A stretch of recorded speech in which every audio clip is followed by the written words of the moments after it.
O'Neill is often celebrated as the first modern American playwright. He really kind of wrested American drama from the 19th century into the 20th century.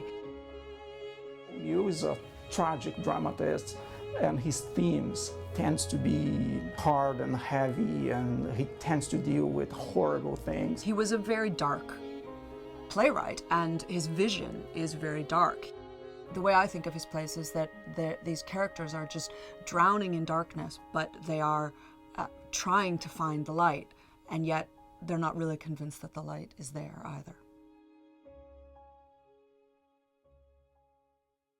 Eugene O'Neill is probably America's most important playwright. He was born in 1888. His mother was a morphine addict, and she became addicted to morphine after Eugene's own birth. In the late 19th century, doctors prescribed morphine for pain, but also in her case for what we would now call postnatal depression. She rapidly, unsurprisingly, became addicted to it, and she was addicted to it for the rest of her life.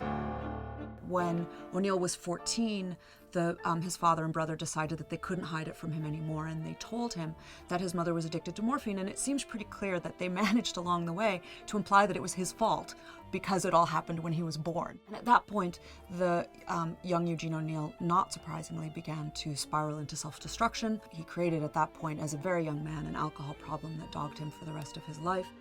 At some point in this, he also contracted tuberculosis, and he was sent to a TB sanitarium. And it was there that he decided that he was going to devote his life to writing plays, and that he was going to try, in a really kind of therapeutic and Freudian way, that he was going to try to work through these issues in his plays. Before O'Neill, audience went to the theater just to have fun.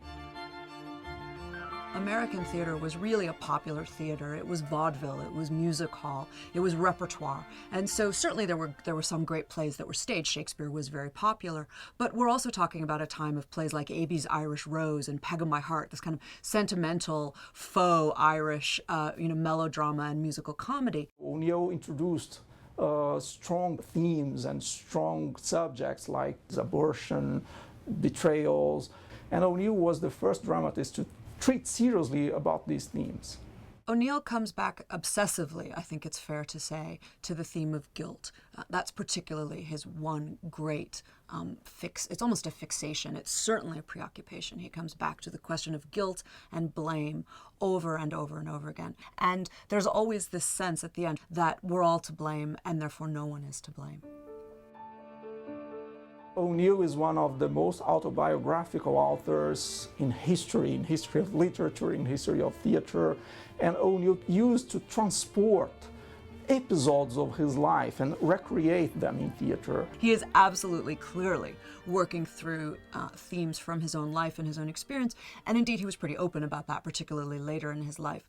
And it's one of the reasons why, in fact, with his great triumvirate of final plays, Moon for the Misbegotten, The Iceman Cometh, and especially Long Day's Journey into Night, he held off performing them, he held off producing them because they were so personal and so raw. O'Neill's wife, Carlota Monterey, she said that it was very anguishing to see O'Neill when he was writing Long Day's Journey into Night, because he spent long hours writing the plays, and in the end of the day, he came back weeping.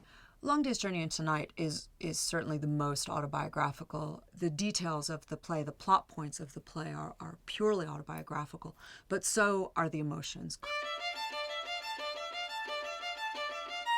The United States have very good theatrical tradition during the 20th century.